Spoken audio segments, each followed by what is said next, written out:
So we screening, we're recording the screen. So the question was about what exactly using market value of 500 billion, including net debt.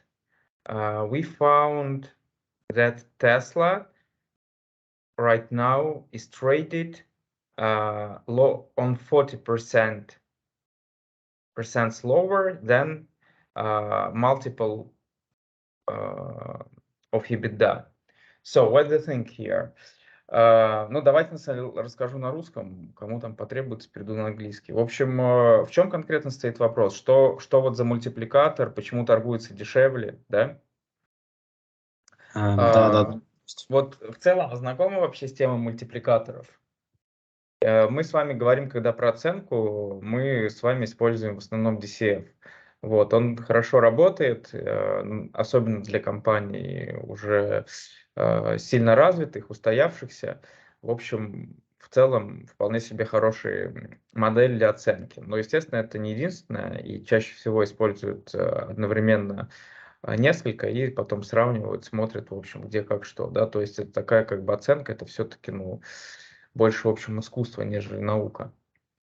И один из самых распространенных методов, вот, конкурирующий с DCF, скорее дополняющий, это как раз оценка по мультипликаторам. Это значит, что у компаний схожих, там, действующих, не знаю, в одинаковых отраслях или там занимающих одинаковые позиции в разных отраслях, у них есть некоторые, скажем, диапазоны значений мультипликаторов, то есть разных там ratios. И, грубо говоря, мы можем сказать, что если рынок, допустим, оценивает сейчас компанию, скажем, у которой EBITDA вот такая, а вот мы знаем значение там мультипликатора, что оно, к примеру, для этой отрасли, там, не знаю, 3.6. Ну, хотя с EBITDA, конечно, там должно быть там что-то по типу 10, 20, 30. Ну, 30, конечно, давно не видно. Но если мы знаем, как вот компании подобно оценивают, с каким мультипликатором, то, зная, к примеру, EBITDA, мы можем умножить на мультипликатор и получить значение market value. Вот. Обычно мультипликатор – это, как бы, скажем, отношение чего-то к там, market value. Поэтому в данной ситуации, если мы говорим про EBITDA мультипликатор, ну вот, я же открыл. Thanks. То это будет, получается, enterprise value divided by EBITDA.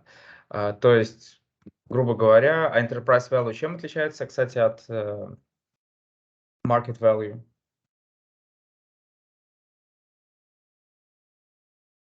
Кто помнит?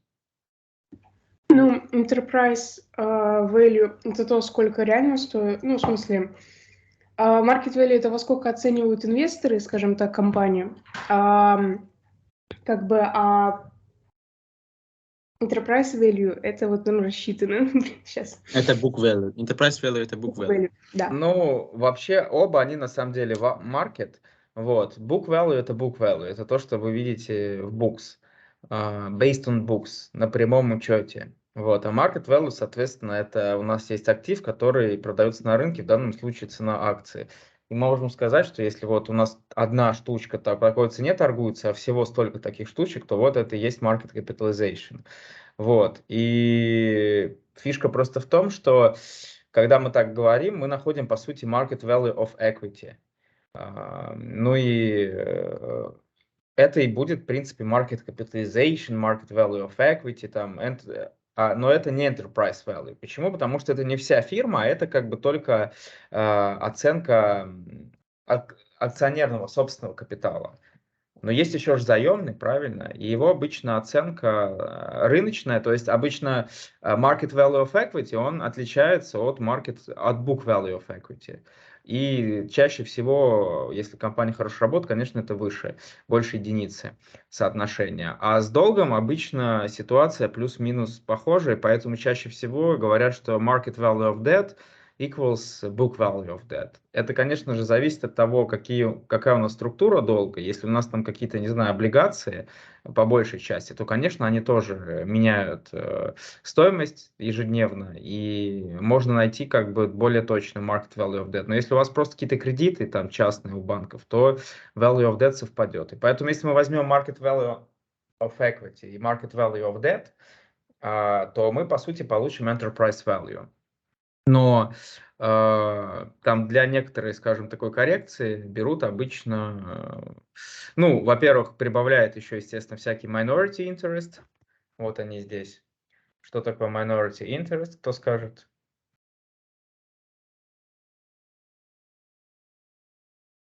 Ну, это если просто, если у нас majority interest, то это уже становится как бы частью нашей компании. То есть мы можем активы той компании к себе переписать в консолидированную отчетность, уже все вместе. А minority это значит, что мы, в общем, не владеем большей частью, и это для нас как просто такие, в общем, вложения в другие компании. Поэтому мы с этого тоже зарабатываем. Это, короче, наши стеки в других компаниях, сколько мы имеем. Поэтому мы это тоже прибавляем, потому что это как бы частички, короче, тоже капитала. Вот, preferred shares почему прибавляем? Потому что, ну, в расчет как бы market value of equity, когда мы считаем capitalization, мы обычно используем common stock там. Вот. Но preferred shares, они тоже что-то стоят, и есть как бы отдельные, скажем так, акционеры, владеющие только такими, к примеру. Поэтому это тоже надо учитывать. Поэтому, естественно, мы прибавляем это тоже сюда. То есть получается common stock, preferred stock, потом value, market value of debt, maybe bonds, mostly, проценты в других компаниях, и вычитаем кэш и кэш-эквиваленты. Ну, почему мы так делаем? Ну, это не всегда на самом деле в этой формуле отражается, но вообще считается, что нужно посмотреть, что у нас есть, чем как бы полная капитализация всего, то есть рыночная стоимость всех активов там, как бы собственных и заемных, за вычетом наличности, которая есть у компании, потому что как бы, ну, в общем, просто мы хотим понять, что есть кроме денег еще, да, вот. Потому что наличные, они, в принципе, по номиналу оцениваются, и с ними все понятно. То есть обычно enterprise value – это то, что мы имеем. Наша стоимость всех, скажем, активов за вычетом наличных денег. Вот, рыночная стоимость активов. Хочу уточнить. Конечно. Я читала просто, что даже когда у нас есть два подхода к оценке свободного денежного потока, который мы обсуждали, free cash flow to firm и to equity, то вот именно использование free cash flow to firm приводит в итоге к enterprise value, а использование free cash flow to equity приводит к equity value. Вот о Да, чем как ну, раз. потому что, как вы видите, это вся enterprise. То есть, почему различают, чтобы показать, что есть еще, в общем, часть, которая, если компания fully equity finance, то у нее enterprise value совпадет с equity value. А если нет, что чаще всего и бывает, то нужно как бы смотреть на тот показатель. И очевидно, что если мы берем free cash flow to firm, то это те деньги, которые приходят, ну, как бы в enterprise, в предприятие. И они потом уже расходятся там к акционерам и кредиторам. То есть по, там, в общем, всем договоренностям и так далее. Поэтому, если мы берем весь денежный поток в фирму, то мы в принципе, найдем enterprise value. А если мы берем только free cash flow to equity holders, то мы, соответственно, найдем и value of equity. Но при этом очевидно, что мы помним, что в формуле оценки должна совпадать, ну, в общем, поток должен дисконтироваться по соответствующей ставке, потому что, ну, как бы ставка отражает, грубо говоря, ожидания какого-то, ну, касаемо потока. Поэтому, если мы берем free cash flow to firm, то нам тогда логичнее, конечно же, брать ставку полную. И equity, и debt, то есть cost of equity и cost of debt. Но обычно берут after tax cost of debt. Это должна быть взвешенная ставка, очевидно, по понятной причине. Если у вас больше долга, то у вас стоимость капитала ближе как бы к долговой, нежели к shareholders, return или cost of equity. Вот, поэтому если мы возьмем free cash flow to firm, продисконтируем по ваку, то мы как раз получим enterprise value. Если мы возьмем free cash flow to equity, продисконтируем по cost of equity, получим value of equity. Понятно, спасибо. Отлично. Так, ну вот, поэтому вот этот вопрос, он как бы про Теслу говорит просто, что по идее есть как бы мультипликатор, да? А где вы вообще взяли вот эту историю, когда про Теслу проект делали, Асилбек? Да, я оцениваю разные компании в индустрии, поэтому где-то прочитал и не совсем понял, и много таких формулировок, Ну, и вам стало тогда нужно интересно. знать просто значение мультипликатора, ну Ага. и, соответственно, ебеду Теслы. Вы одно на другое умножите, и у вас, видимо, получится, что должно быть какое-то, а в данный момент оно получается на 40% ниже. То есть получается, что, ну, вы, в принципе, если вы знаете вот на тот момент, если вы знаете, в общем, на тот момент капитализацию, то можно, в принципе, найти мультипликатор, потому что, ну так у вас есть, используя, все, я понял, у вас же вот есть, в принципе, 500, получается, долларов, с учетом Да, чисто. маркетинг. Это все вместе, это и есть как бы enterprise получается. Да. Ну вот. В общем, да, это интересная тема с мультипликаторами, поэтому у кого есть там желание, можете это в проект включить, конечно, в первую часть, в финансовый там, небольшой финансовый анализ компании. Ну, в общем, эти как бы мультипликаторы хороши, когда у нас много разных, и плюс-минус мы можем какую-то составить такую, не знаю, скажем, поле оценок, и как бы из которого можно что-то как-то попытаться, не знаю, усредненное найти или понять, как бы в каких ситуациях, в общем, диапазон хотя бы оценки. Вот, этого, конечно, не всегда достаточно, чтобы там точно как-то оценить, но для принятия решения как бы overvalued или undervalued это, в принципе, вполне себе подходит. Вот, поэтому принять решение покупать или продавать, в принципе, легко. Вопрос как бы в том, когда принять решение о, соответственно, продаже, выходе. Так, я думаю, ответил на этот вопрос. Если что, еще Да. пишите потом. У меня вопрос. Так, конечно. Если что-то произошло, и шерхолдерам нужно... Шерхолдеры хотят попросить чейрмена собрать annual general meeting. Вот. И чейрмен, значит, не согласен. Он может же быть не согласен, наверное?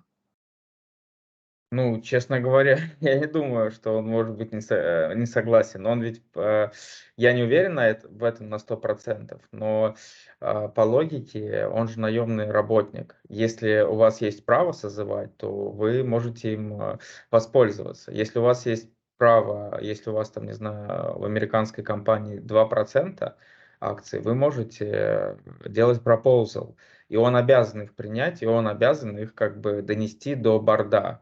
А уже как бы что потом будет, это в принципе потом. Бывает, что у чейрмена в некоторых ситуациях, в некоторых типах голосования больше голосов. Вот, это, наверное, единственное, что как бы у него есть. И он, поскольку он репортирует шерхолдерам, то возможно, что он может что-то, скажем, от себя добавлять, но не более того. Не, ну вообще Поэтому, был вопрос касательно того, что если он донесет до борда, но борд будет не согласен, могут ли шерхолдеры уволить чейрмена? шерхолдеры, конечно, могут уволить чейрмена, они любого могут уволить. Просто вопрос в том, что а, Вопрос в том, что это должно быть сначала бордом все равно обсуждено. Поэтому вот как раз в теме shareholder activism, мне кажется, про это где-то точно должно было мелькать. Когда, в общем, один, скажем, какой-то shareholder получает возможность обратиться к борду и вносит как бы некоторую смуту. То есть уже появляется, скажем, деление там на два лагеря, да, за и против. И затем происходит непосредственно обсуждение этого, и в какой-то момент, если это доходит уже до голосования, то там уже принимается решение. И когда уже они, допустим, проголосовали, что вот этих заменить, то потом они, естественно, выносят это на встречу шерхолдеров, и те уже просто одобряют их решение. Понял. Спасибо. В общем, я не уверен, что он может сказать, что нет. То есть, если борт... И я не думаю, что борт тоже коллективно скажет, что нет. Поскольку все-таки shareholder, если, в общем, у вас там 10% voting rights, то я не думаю, что вам откажут, потому что это ваше как бы право, которое, в принципе, закреплено законом. Это ведь про 10%, это ведь в законе, правильно, об акционерных обществах. Да, Вот, поэтому я думаю, что никто не может это отменить. хорошо, спасибо. Отлично. Следующий вопрос.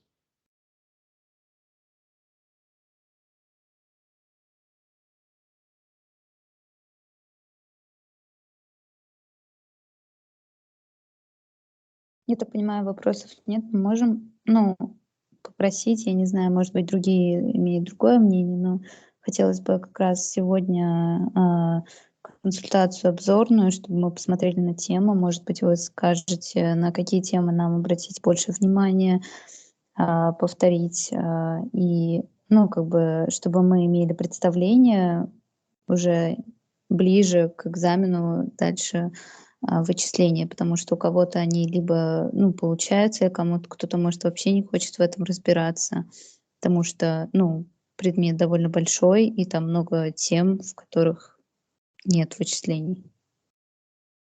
Угу. Ну, да, я думаю, пойдем по такому пути. Так, давайте тогда откроем, не знаю. Вы видите только, получается, вот это окно, если я сейчас что-то открываю, вы же не видите на экране. Да. Окей, тогда что-нибудь поищу.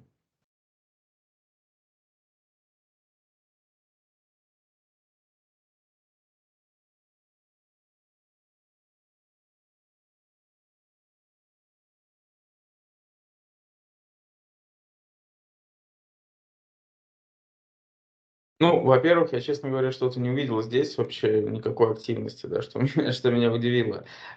Если вот, к примеру, у вас есть какое-то недопонимание, да, вы могли предложить тему, как вы видите, скажем, вот эту тему, допустим, я мог сказать, ну, это важно, это не важно. Но окей, если, к примеру, еще не приступили к подготовке, то окей. Я думаю, что сейчас многие занимаются вашим проектом, и в этом их подготовка. Ну, хотя бы так. Многого уже не требует. Так, хорошо, сейчас, секундочку, я сориентируюсь вообще в наших материалах, подумаю просто, чтобы можно было выделить такого. Так, ну окей, посмотрим силабус.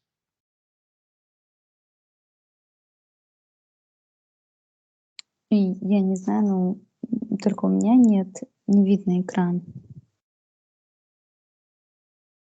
Сейчас же видно, правильно? Но сейчас видно Да. только... Но все еще вкладка Гугла. М? Chrome. Ну, вы видите сейчас силабус в данный момент? Нет. Нет. Не видите? Так, У меня мультипликатор EBITDA от CFI. я понял, все. Так, тогда сейчас, видимо, просто он не умеет, короче, переключаться. Сейчас. Заново сделаем. Так, ну, в общем, будет смотреть, что весь экран.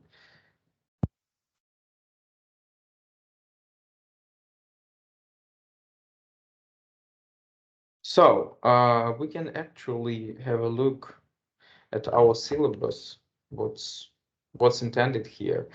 Yeah, course contents. So it was our actual plan, how to move from topic from one to another.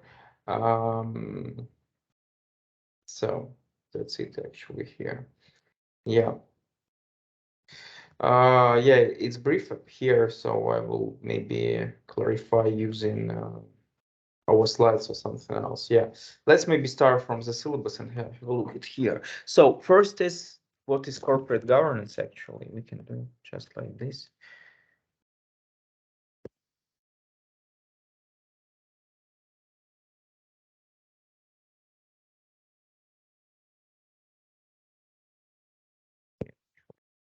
So,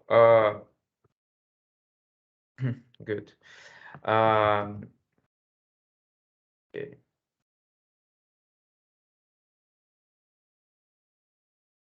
Just using a screenshot. So, what is corporate governance, models, theories, stakeholders, and shareholders? The role of the board, standards and practices. So actually, as I see, that's the content which was like used maybe even not last year, but even previous year. We slightly changed the agenda and tried to focus on more relevant issues and somehow combine. So I would say that obviously like this first topic is good for introduction, and it just gives you like general understanding, yeah, to smoothly comment as it built. So then we used to talk about models. Here, I think everything is evident. Maybe only peculiarities of Russian CG models wasn't discussed so well, but we can do this. Actually, not so many different things from like mixture of German and Anglo-American. Actually, just several things which are peculiar for Russian model. Yeah. Theories of ownership and government cycles. So here we discussed ownership in terms of owning the company. We try to understand what is valuable for shareholder, like how they, what is the reasoning of shareholder, yeah, what his like threats, what his expectations and risks actually. So that's why we try to make some calculations, because finally you just measure everything using numbers and just say yes or no. So here I would say stakeholder theory, it's not so relevant, and that was actually the plan to discuss on. So to be frank with you, we decided to postpone like the fifth topic, contemporary CG, where I was planning to talk about ESG criteria for investments and ESG strategies of the company and how board reacts on this. And my plan was actually to make it as additional task on exam. So on probably on Tuesday, that one day before the exam, I will have like small lecture, maybe online for 40 minutes, and those who will have enough time, I suppose not those who are preparing in the last moment, they will have an opportunity to watch and participate in this mini lecture and discuss this topic, and that's gonna be like extra topic on the exam, like for extra maybe 5 points out of 100. So that's for some students it's gonna be like a good bonus. Yeah, and yeah, that's why this topic will be covered partly there, I suppose. So role of the board, yeah, it's a good thing to understand composition for sure, and types of directors, committees here as well. So management compensation types, we discussed it on the last seminar, and I will also try to include some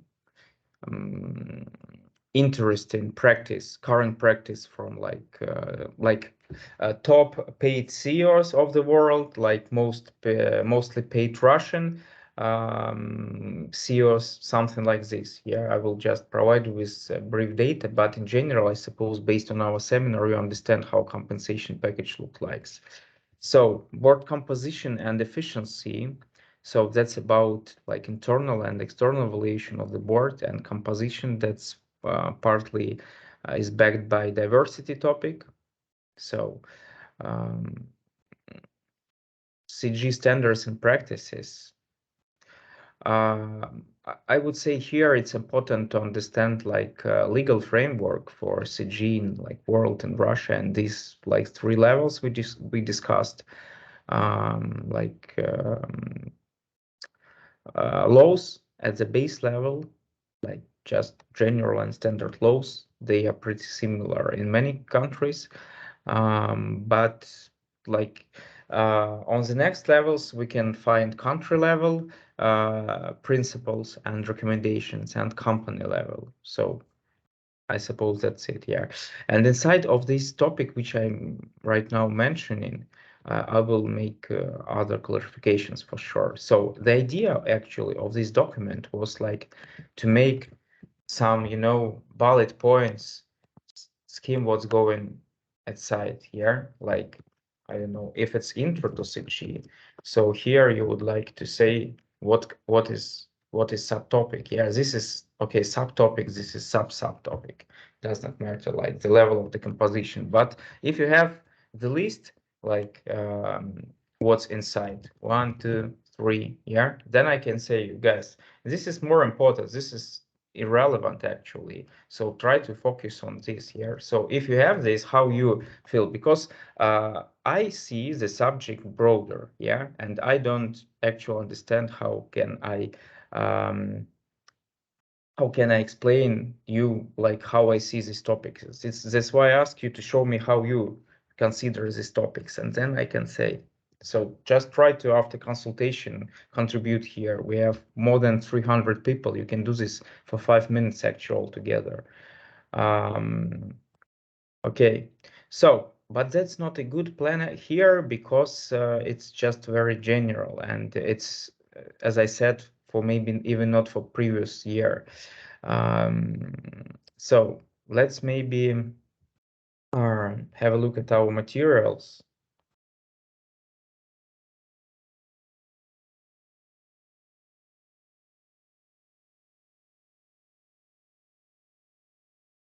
So, yeah, first of all, books. Those who expect to get like final 10, I suppose you already had a look at these beautiful books. Yeah, they are really, really powerful things to understand better, like on a deeper level. But that's not for everyone, of course, because it's not common to read nowadays, actually. Yeah, but when I was student, we used to like read books here, and heavy books actually. So here you see corporation, shareholders, directors, management. Yeah, so 3 topics, and that's actually all what you have to know about the subject. So it's like redundant even here. So you can just have a look here. If you want something like to clarify, that's fine. Okay, don't hesitate and message in the chat or directly, but better to address questions to general chat because other can also see. But that's again for those who expect 10 only. Here you can even get 9 without this. So about materials here, lectures here, we have like 4 topics, and this lecture, last lecture is actually about words as well. And do like this. So we had first topic.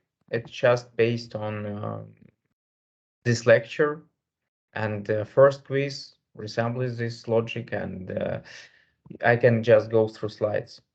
Is it fine if I go just through slides? Yes, good type of revision. Yeah, but again, guys, that's just, initial revision. Yeah, if you somehow focus me, I'll be okay, because I intended like more contribution from your side. Yeah, so like how many, 2 or 3 times I asked about this. Yeah, just one had heard me. So okay, that's not actually important to understand in details, but there are some key dates here. Yeah, so you remember, like, starting of our corporate governance in Russia. That's Sarbanes-Oxley Act, which clarified for most. It was like a benchmark for all healthy companies, or which wanted to look like healthy from a shareholders' point of view. That's became their new Bible in terms of governance principles, compliance, and development. So yeah, just if you want to know like basic, the very basic documents and most historically significant, then have a look at it just briefly, yeah. And this also is a good thing, Russian Code of Corporate Conduct, but through like 12 afterwards in 12 years it has been revised, and as you know, like contemporary Russian CG code had been developed. So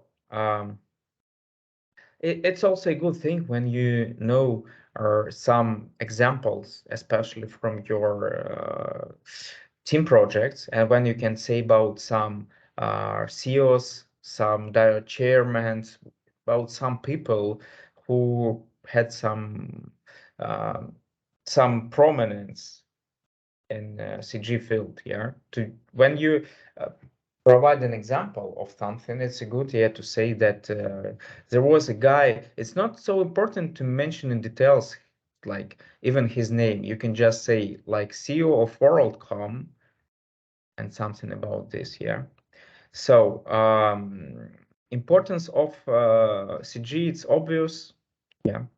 So how COVID affects it, I suppose it's not so important actually. Yeah, we have actually a good article from McKinsey, like when how board deals with their like COVID-19 challenges. So it's good. I can share with you if you want, but it's not about COVID actually. It's more about like resistance or like opportunity and capability to change. So that's just basic scheme. I suppose everyone you understand this. So that's also a good thing, because here you just understand that company on each on specific stage of development, it has like its own peculiarities, at the same time shaping corporate governance. And if you have an example, if you have as a case small company, and if you have as a case large company, that's sometimes in some terms it's a very, very big difference. So just try to keep this idea in your head. So the answer on the exam for small and large company, it can be overlapping, yeah, in some sense, sometimes significantly, but there are really different things. So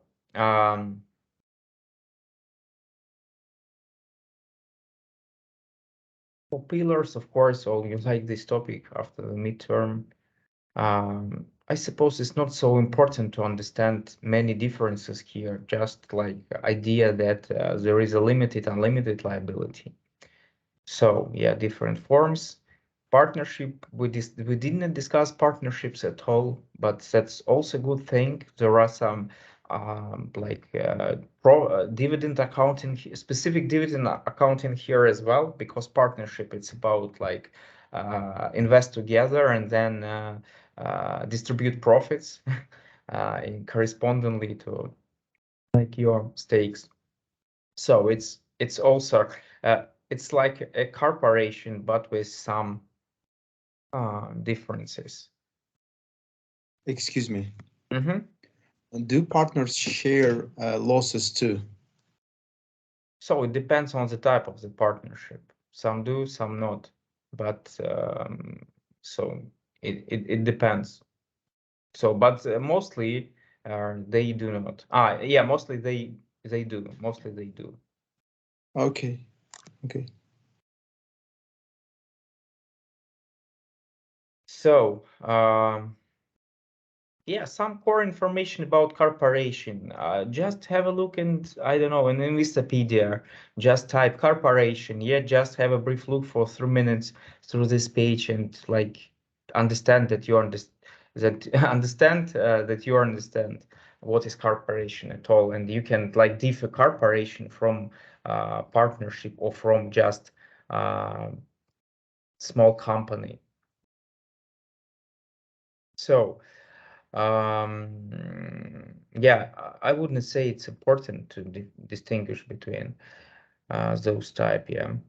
Yeah, here we start to talk about agency problem. We discuss it many times, but if you somehow mention it, yeah, try to be more specific, because on the midterm many mentioned everywhere many students try to mention agency problem everywhere. Yeah, agency problem as well as for pillars here. Yeah, that's a basic thing here, but you can go deeper in some questions and understand that it's just, or the basic level. Yes, there is a problem, and but problem can be, have many sensitive points. Yeah, not only like in general. In general, idea is understandable pretty. So everyone wants to be health itself, his or herself. So principles, it's important. It's also important for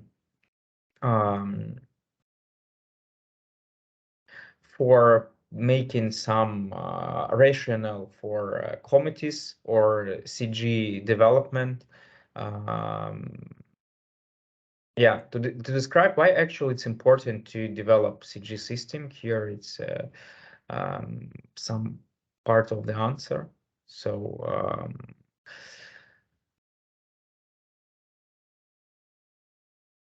yeah, that's the topic I just said, that probably, yeah, the day before exam, when like all diligent students will just have final check of the all materials, I will have a small lecture about this. So yeah, in general, valuation tends to be higher, obviously, because of corporate governance. Yeah, we just have less risks and are higher evaluated. Yeah, and which types of risks can be associated? That's also important. I would say that's also important. So this I would say one of most important slides from the first topic, actually. As well as for pillars. So here everything is evidently, so it's also... Excuse me. Could you Yeah. just clarify the asset risks, because it's not clear what does it mean, whether it's So the asset risk is that when you hire someone, either manager, either director, yeah, okay, they manage your assets, actually. So that can be cash or in the form of securities or in the form of equipment, anything. Yeah, just manage your capital, and they can just ruin it, destroy it. So with improper actions, like some bad strategic decisions that finally will have burned all your cash and you will be bankrupt. So that's the asset risk, actually. В общем, если говорить про российскую практику, есть же там в законе об ООО даже, что директор не может там без одобрения учредителей делать всякие крупные операции. Это связано с тем, что, в общем, никто не вывел активы. Вот, собственно говоря. То есть, активы, когда лежат на счету фирмы, акционеру так спокойнее, потому что, там, как сказать, идет некоторая там запись транзакций, он потом это может все отследить, посмотреть, то есть как бы идет accountability.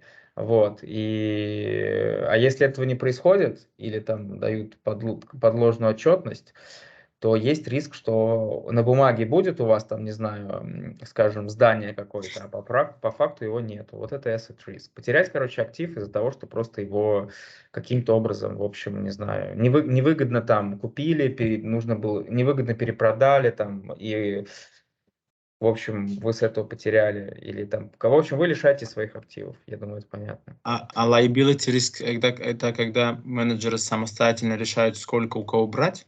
Или что? Да, то есть по идее мы же помним, что борд может делать issuance of stock of bonds without approval of shareholders, потому что считается как бы, что это же банды, облигации, они не связаны со стеком акционеров, поэтому как бы это, как сказать, увеличение долговой нагрузки, оно только как бы влияет через там увеличение финансового риска для акционеров, но напрямую как бы это не их, скажем так, юрисдикция, да, то, что касается equity, конечно, нужно у них спрашивать. Поэтому с долгом все как бы поспокойнее. Но здесь тоже, конечно, должна быть серьезная регуляция на тему того, насколько сильно его увеличивать. И как раз здесь комитет по риску играет первостепенную роль. И, собственно говоря, все выпуски облигаций, конечно же, обсуждаются бордом и голосуются. Вот. Понятно.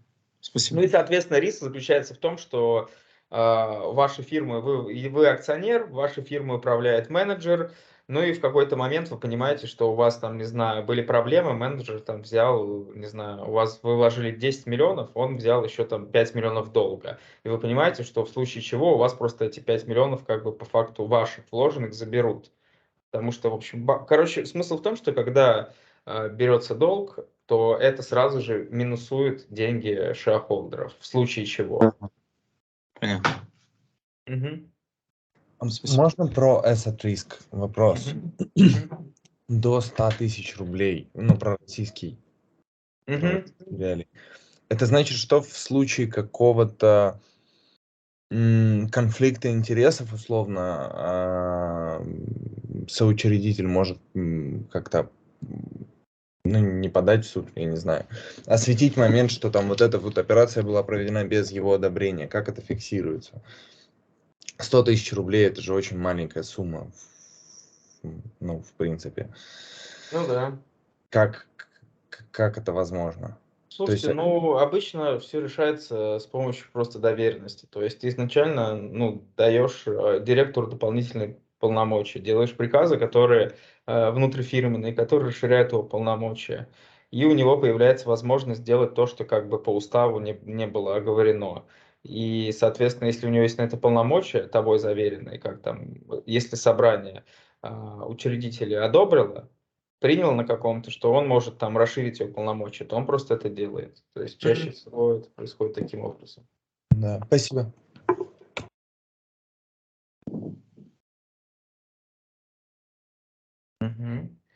Так, сейчас, секундочку. So, benefits from strong governance. Yeah, it's obvious, again, evident.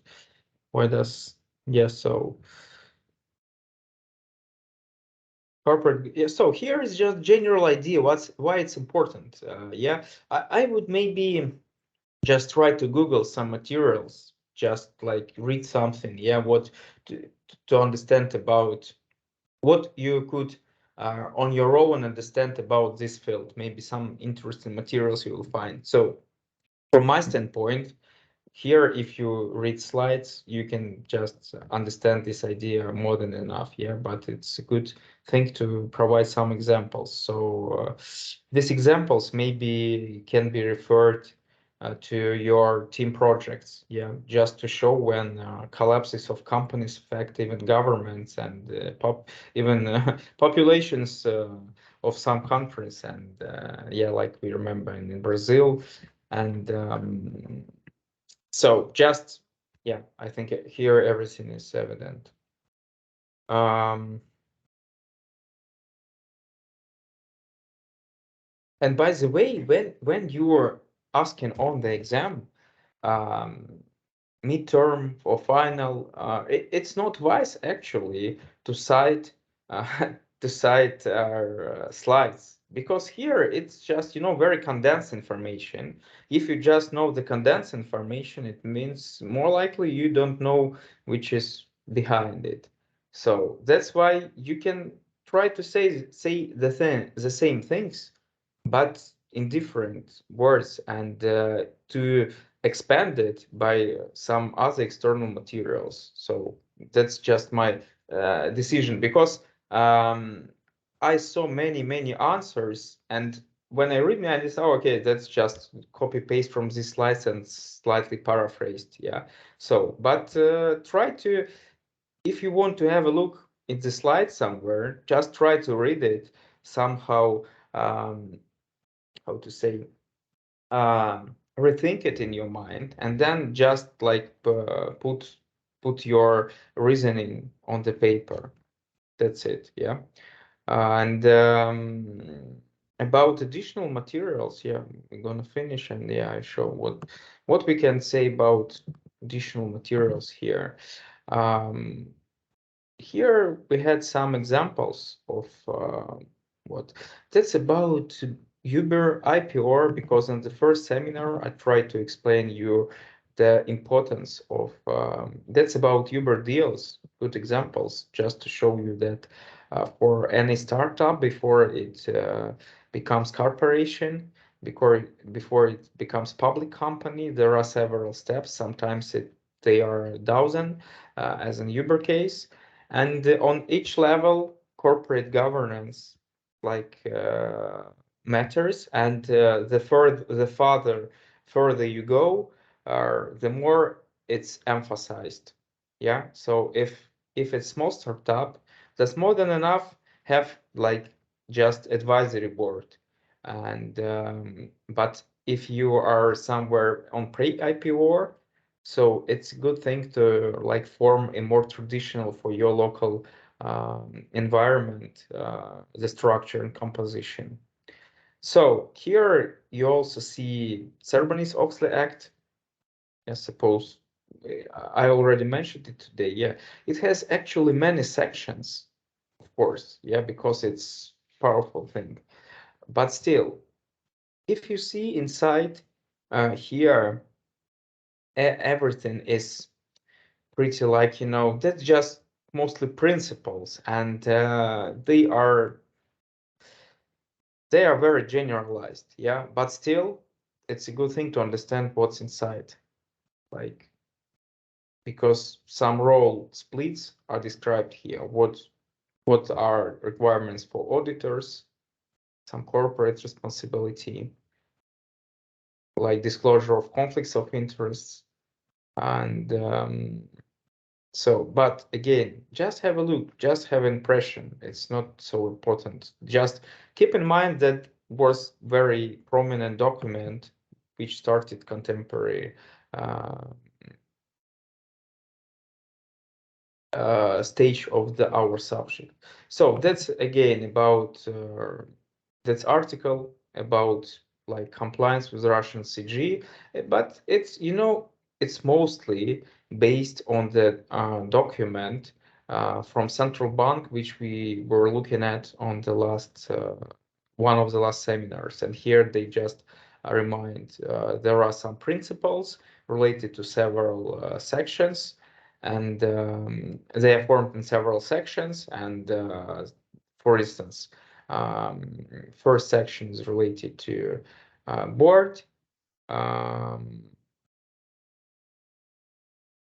Yeah, and just you can have a brief look to remember, so what are key responsibilities of the board and key duties here. So that's a good article actually. Yeah, maybe for first seminar it wasn't so well understandable, but after all, I suppose it's really full of interesting stuff. So yeah, some examples of our international codes. Yeah, here unfortunately it's in Russian only, and here that's a good article, because it's just right. Yeah, keep in mind it's pretty old, but it states all key documents in CG. I wouldn't say it's important, but If just for your general knowledge, this Cadbury report is also very prominent, but it was, as we understand, a bit outdated. That's why actually Sarbanes-Oxley Act and Company Act in the United Kingdom was later created. So, review of actually, yeah, that's a document which we discussed on one of the last seminars. And that's just Russian Code of Corporate Governance. Yeah, just there are principles and there are recommendations. So I wouldn't say it's important to understand details, but it's a good, I mean, exact numbers, like exact formulations, but just try to have understanding which are main principles and so what is here. If you somehow clarify your questions, yeah, for instance, on what to put attention in like this document, because it's one of key documents actually in Russian CG, I would say that in my humble opinion, like this section, this and that are important. Yeah, I wouldn't say this for exam. I would say it's for like subject understanding. So afterwards we had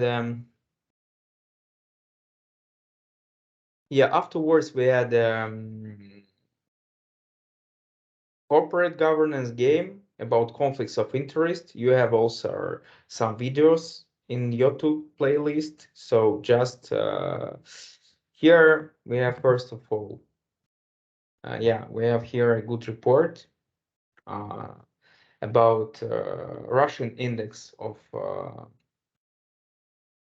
board of directors. So unfortunately it's in Russian, but still it's the last report of Spencer Stewart for Russian market. Unfortunately for 2021 it has to be published in like in March here, but we don't have it.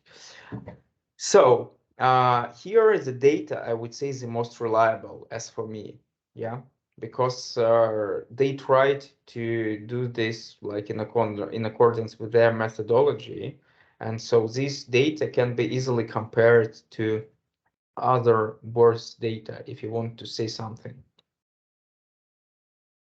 So yeah, it's here. Actually we can, I don't know, take it out from that. Yeah, just put it here, as well as we can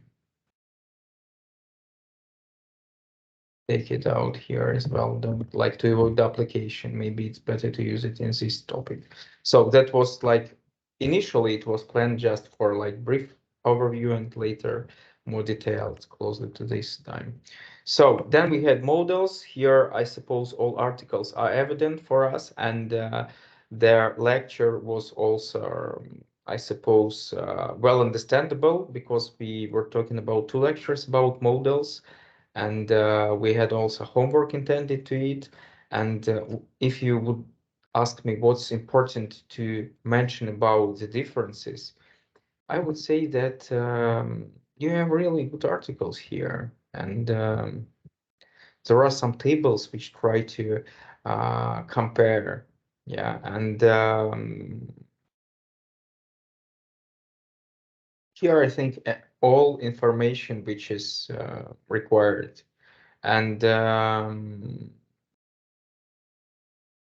yeah, but it's actually it's just one part, sorry, yeah, because I see not all of them. So, and I would say maybe here, yeah, it's in Russian, fortunately. So yeah, here you see benefits and drawbacks. So it's also good to use this. So try to maybe make some brief for you, yeah, you can later use it on the exam. So if you have some materials which were prepared by yourself, of course you can use it. It's not a plagiarism, yeah, but try to like don't think that more information it's better. Yeah, if you provide long answer, it should be full of knowledge and reasoning by you. Yeah, because so try to be brief and at the same time clear. Yeah, so try to provide examples, but just don't deep into details too much when you provide examples. Yeah, omit names, omit, like if you're talking about some, you can just say a CEO or a director, not like mention his full name. Yeah, that's a redundant information actually. So about models, I think that's more than enough. Yeah, and yeah, also these were for homework. It's a good thing to have a look maybe deep again about members and just keep in mind who are they. But by the way, suppose you have enough examples after completing your projects. So then we had discussion about boards, and here we had,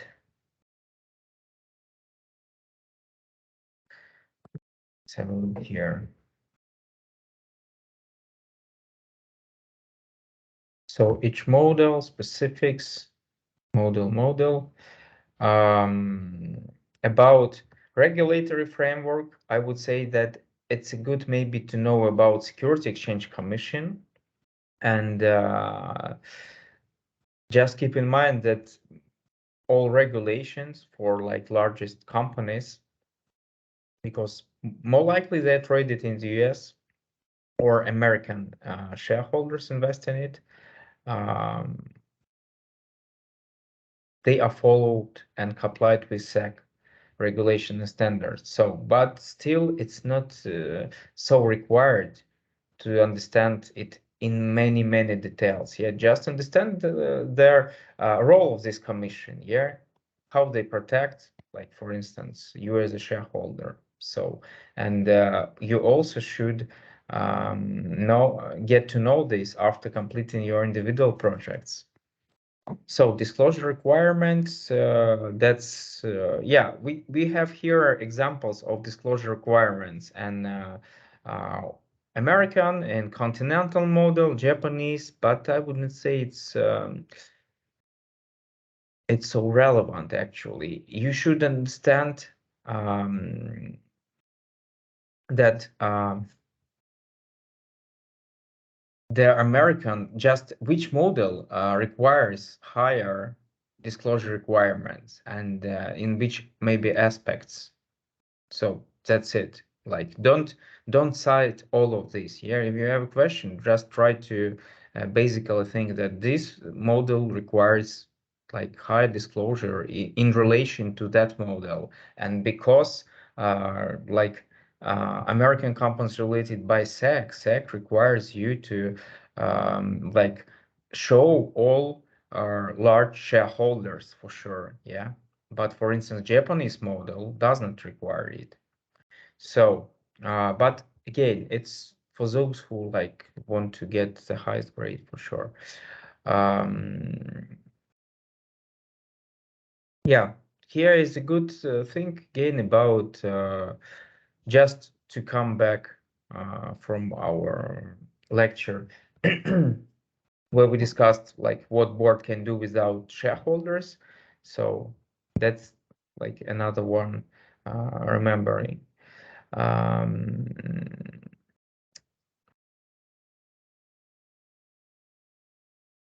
Yeah, I would say this is important to know.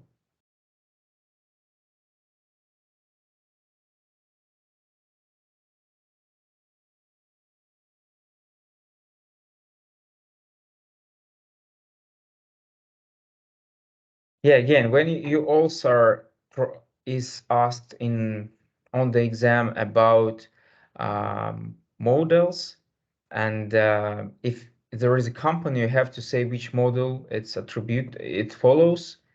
That's it's not, and it's not wise to say like if you ask about other shareholders who can own, just cite exact numbers, because it just average number, and it's average on the market, not for particular company. So it's not wise here to refer these numbers to like random company. So if you refer this to like the whole German or Japanese market, then you can say this, yeah.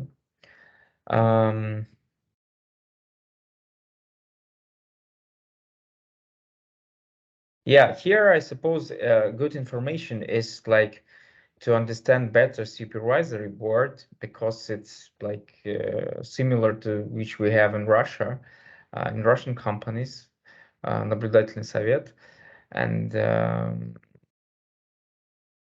just understand some peculiarities of German model. Yeah, when you say two-tiered board, everyone knows that German board is two-tiered. Yeah, but what else is important here? And try to say something more about two-tier board and our labor representatives. At least how they are elected, and at least that there are some like some legal restriction for board, as well as in Russia. Yeah, you remember about 25% members. So here it's about like minimal number, and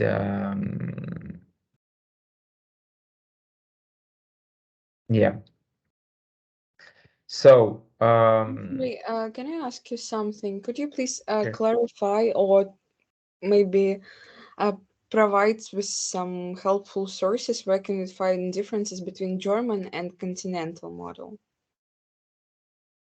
I would say that our yeah, maybe I can you just write it in the general chat? I will provide you with one article. But in general, I would say it depends more on particular company. So you can just compare typical French and typical Germany company and see what's different. But I would say that continental model, it's not usually two-tiered board. Yeah, only in German Austrian companies it exists mostly, but breakdown of ownership, it's pretty similar. And I would say continental, it's more tied into family model, and rather than German. But just make a note in the chat, okay? I will try to share with you something. So yeah, that was example. Magnet, as I remember, we finished one of the lectures just on this place, and I promised you to discuss it, but then for some reasons we postponed it. And but what is good, I suppose Elena Moiseyevna had discussed it in the lecture which I provided to you. If not, maybe I can share another her lecture. But idea here was just to show that in Russian companies, the model is peculiar in terms of, okay, we have a traditional thing when there is AGM, there is a board, and there are two important committees. But here we have peculiar breakdown, which you see, yeah, it resembles more what it resembles, like mixture of American and German, or okay, continental, yeah, because like COR is so I mean there is a concentrated ownership, but there is a high free float. So that's attributable for American model. That's more for continental or Japanese, I would say, when there are several prominent holders. But it's, by the way, it's a typical Russian case. Like as you remember, it was forced by prevalence of insider capitalism, when the same guy who founded the company on our like fastly developing market, he turned to be not only owner, yeah, but to do everything by his own, on his own, and so maintains their share for many years. В общем, в российских компаниях, многих, как в американских стартапах. Вот, потому что, как бы, по сути, российские многие компании были стартапами, да, просто, ну, не в понимании там каких-то технологичных или новых, то есть просто когда рынок свободный, то как бы есть вот стартап, там, да, ритейлер. Вот, просто, ну, почему не стартап в Америке ритейлера? Ну, окей, Amazon, хорошо. Но так вообще, потому что понятно, что, в общем, сколько у нас развивался лет рыночный капитализм, сколько там. Поэтому, в общем, есть вот такой принцип. Но про российскую модель тоже вам что-нибудь скину, просто сделайте конкретный запрос. И посмотрите, я думаю, пример Елены Моисеевны. So yeah, it's a good example of Rosneft here, because Rosneft was many years in a row considered one of the best reporting company. They had many disclosures, they had many non-financial reports as well, and they one of the first tried to implement ECG practices. So because like it's one of their richest companies in Russia, actually. Yeah, and here was an example how it that Igor session, and it was good example just to show that here it's a governmentally owned company, which is also like attribute of continental model, and yeah, that's what's peculiar for Russia. And but in fact, it's also like Russian governmentally owned company, yeah. So it's governmentally directly this through the company which further owned by the government. So in total, it's like just nationalized company. So then we had shareholders topic, and we had here some many meetings actually, as I remember.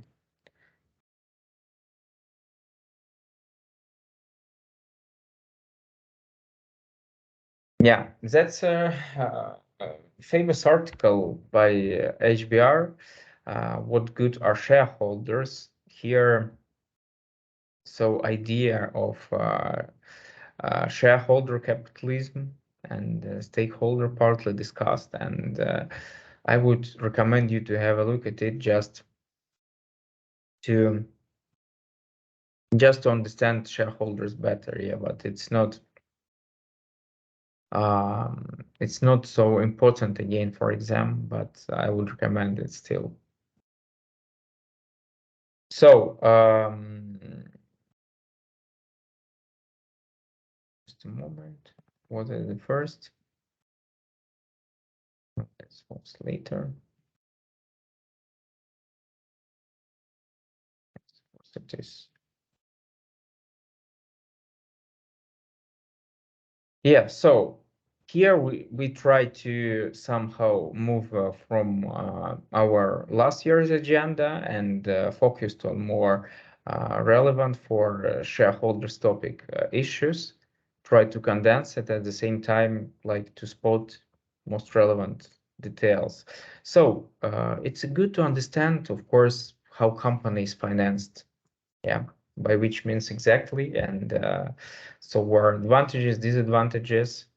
So and to know in details what is equity. That's why we have actually a part in our individual project, just trying to understand what's inside equity of the company.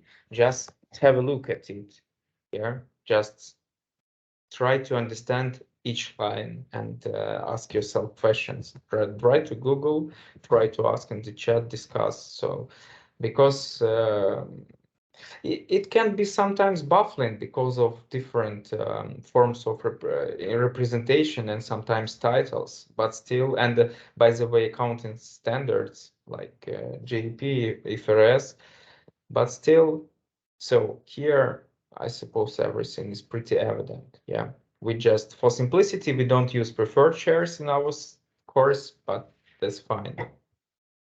So just try to remember what we discussed about equity at all, and particularly we here try to move to dividends topic and say that company to pay dividends should consider F as FCFE.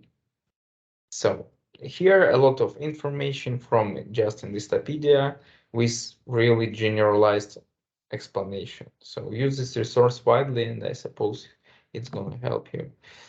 So then we had, it's the same, no, it's not the same. Yes, sorry, we started from this actually. Yeah, we don't have, we don't have here PDF because of animation. So here it's a mixture of last year's slides and my amendments to it. And so as I believe everything is here evident again, just here I think everything, any slide is important, maybe apart from this one. So that's more about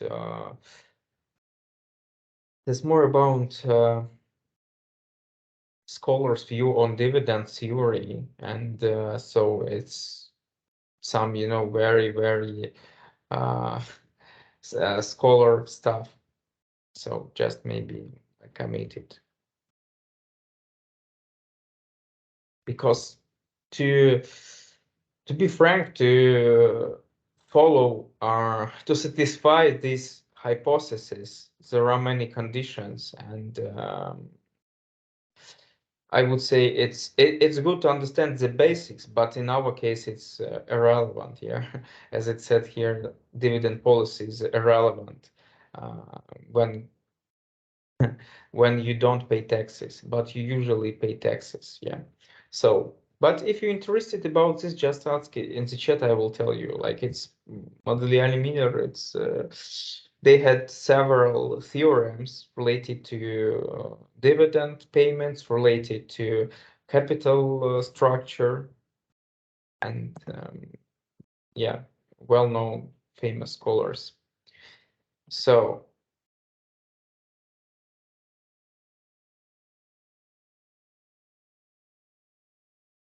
yeah, and finally, it's very, very important. One of the most important things, especially for the third part, calculations, calculate free cash flow to equity. Yeah. And this was an example. Yeah. And this is with beta and return.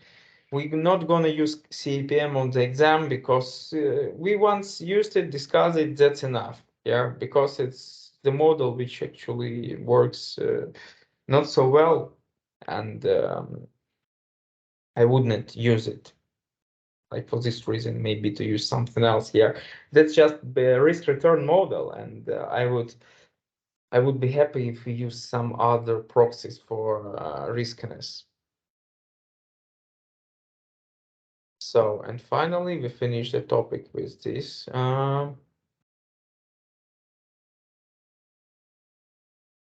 So here we try to summarize equity topic, and look here. Just what's inside here. That's example of ExxonMobil. Actually, that's their equity section. If you understand what's inside, that's fine. If not, try to do this, because on the exam in third task you will be. It's a good chance that you face some maybe simplified structure, but still not containing only like 3 sections. Maybe there's gonna be like 4 or 5. Yeah, something maybe will be explained, something not, but still, even if it's explained, you spend time for this, it's better to have understanding. That's why if you have questions about, like, when we had IP individual project, it was a really weird thing in our equity section, just make a screen, just send it to the chat, and we will deal with it. Okay. So yeah, different kind of dividends, it's for sure important, and accounting with it for sure, because it's important for shareholders. Yeah, that's dividend is one of the highly valued things by shareholders. So to understand that company paid cash dividend, paid stock dividend, small or large stock dividend, and how it's going to affect the company, your stake, or the book value of the stock, actually, both book and the market value of the stock. So under purchases, of course, it's important, but try to go deeper. Yeah, try to provide some more details on it here, on some examples. Just so if we're talking about stock repurchase, try to provide like example, for instance, from company, from your individual project, to say, for instance, like Amazon, they had bought our stocks last year like significantly, yeah. And for instance, ExxonMobil, totally over 10 years period, they bought back almost a half of their equity. So, and here maybe I have to clarify what that it's a good yeah, let's maybe I will say about it on their next meeting. So as I feel today probably is going to be tomorrow, and on Monday, and as well on Tuesday, maybe I will have like additional lecture only for those who are like okay with preparation, because I would like others like just to have it they on their own, and to dive solely in the subject. And I mean, for now I can say that it's a good thing when we consider repurchase stock as a treasury stock, and when we issued stock but did not reacquire it. So I mean, treasury stock, it's better to consider it only a stock which is reacquired by the market. So I mean, when we have some shares authorized, then we issue this share, some part of these shares. So the rest is just unissued. Yeah. So just keep this in mind. But I will clarify when we have a task. So here, just about some protections for companies from takeovers, from raiders, actually, when some activists want to or some funds want to make takeover, yeah, to somehow negotiate to buy a stake, which entitles you with some additional opportunities, and then you can start doing really harming things in order to somehow acquire the company, or just make it less worse on the market. So yeah, that's about free cash flow to equity again. So yeah, a good thing about dividends, actually, I suppose we're gonna do this in practical tasks, but it's good to understand how it goes like from day to date. And when we have dividend decisions, it starts usually from announcement date. And here board just like say that we discussed and we finally decided like to do like this, and then like through some time on AGM this decision is approved, and then we have so-called ex-dividend date. What is ex-dividend date? It means that for instance, if ex-dividend date is 1st of July, it means that okay, 1st of April, it's better to say. 1st of April, it means if you bought on like 30th of March, then you are entitled with dividend. Yeah. So ex-dividend date, it's the last day day when you can buy a stock and be entitled for dividend. Yeah, if you become if you become an owner after this date, you are not given this current dividend. Yeah, you are waiting for the next year or next quarter. It depends. So, and why it's important, because so if you buy, for instance, ex-dividend date, then you have dividend and some price of the stock, yeah? But after ex-dividend date, usually shareholders understand that, for instance, 1st of April, for instance, 1st of April was ex-dividend date, and price was like 93 plus 7 dividend, yeah? But the next day, that's without dividend, so it just is reduced by the amount of dividend. So yeah, then let's go on record date. What is record date? It's just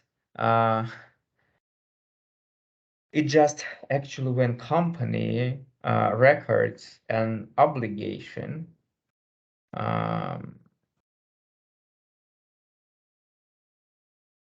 Yeah, it's when company says that there is an obligation to pay this dividend. So on this record date, you account the amount of dividends transferred to dividends payable. Yeah, on payment date, it comes from dividend payables account, and correspondingly cash is credited. So cash is reducing because you paid it, or not, maybe not cash, or maybe just retained earnings.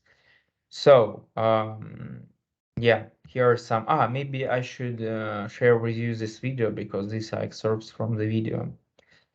So yeah, here is just, some basic accounting. So just very simplified. Yeah, I prepared for you actually some tasks, and I wanted this task to include in our homework file and publish it tonight. Just several tasks where you can have a practice with like repurchase, stock dividend, cash dividend, and stock split. So just have a practice with this, and maybe practice in several ways. When you buy with premium, you buy with discount, buyback, for instance, here, and when you share stock dividend, and when the price is larger than book value or lower. So, but lower, yeah, maybe let's omit this because it's a rare case. So yeah, just about any of these. So I would say this is like very, very important. So to understand this, and by the way, it's pretty simple. Yeah. And finally, we had this for practice. As you remember, you sending me these tasks. So maybe, yeah, I would start our calculations from this part, from this task actually. Yeah, but before this, maybe we can like next, maybe tomorrow we can have some practice with calculations. And by this moment, please have a look at this slide. I will share with you video. Just keep this idea pretty simple in your head. So here, just like 2 principles are, if you understand, then you do this easily. Yeah. So by the way, if you use Excel, it's not forbidden to use Excel. It's not required, but at the same time, it's not forbidden. So you can create some Excel files and then bring it to the exam and use. Yeah, but keep in mind that if you did it by your own, then you can change it based on their condition.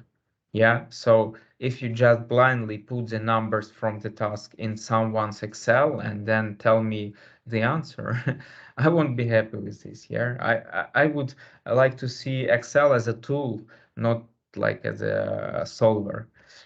So okay, that's about it. Let's maybe, before we started this, let's maybe recall what's inside. So this was actually in the first module still before our presentations. And yeah, we discussed briefly about the boards, and then we returned back to this topic after in the second module. And here it was like brief introduction to the boards. That's a good document, but that's, you know, very narrow view. That just the example how some consulting company which was hired by some I don't know, government in the SAR, South African Republic, to create like some recommendations. Yeah, so that's kin 3 principle. That's actually the it's the same as Russian code of CG, but for South African companies. And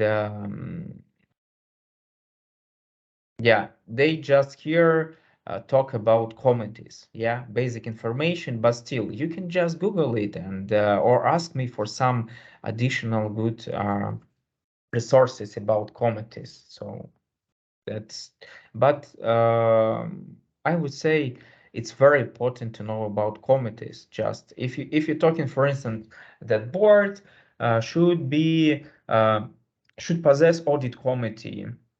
In this case, just try to specify that the audit committee, which is led by independent director, preferably with their audit experience, and his like integrity is out of doubts, and that's why he reports directly to their board, not to CEO, but to the board, to chairman, and sometimes even to shareholders. Yeah, something like this. So try to just provide more details, not like more words, but more details. Yeah, if it's okay, you can just use, I don't know, arrows and some tables. So, but I mean, it's a good, it's really nice when you use good language, um, like in essays, but don't. It's good when there is a balance between all of these words and information. Yeah, if you have just words and pretty low, little information, try not to like. It's a really it gives wrong impression of your answers. Actually, when I see there is some piece of information, like for instance like this here, and but actually here I see information just like this. Yeah, so this piece, but information is actually here. Other is just words. Yeah, that's not a good idea. So yeah, just keep in mind that committees are really important. So board roles, again, that's a good thing. But for board roles, I would better advise to use the report by McKinsey and something maybe which you ask me to provide you. Yeah, but here idea is again the same. So there is a breakdown of actually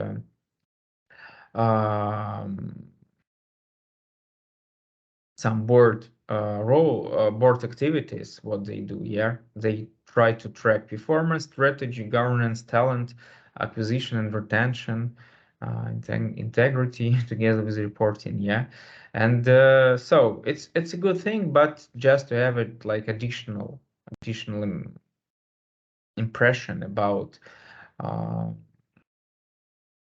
about uh, roles of the board. So, but yeah, as I said, I would skip this and use McKinsey report because they have more details. And by the way, I will provide you one more interesting.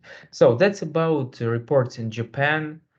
So here just some basic data if you want to compare with Japan. Yeah, but it's not necessary. You can use like data from European or American from the United States or European countries. So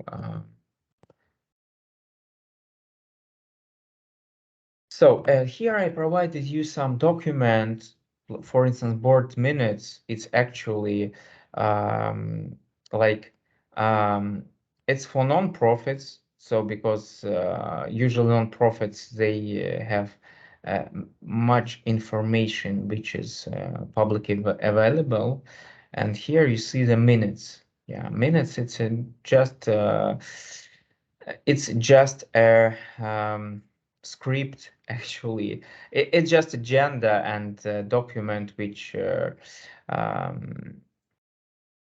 controls the meeting. So, and here you can see what's going on the meeting. So there are some executive sessions intended for only executives. So, and then you see what's going on inside. Yeah.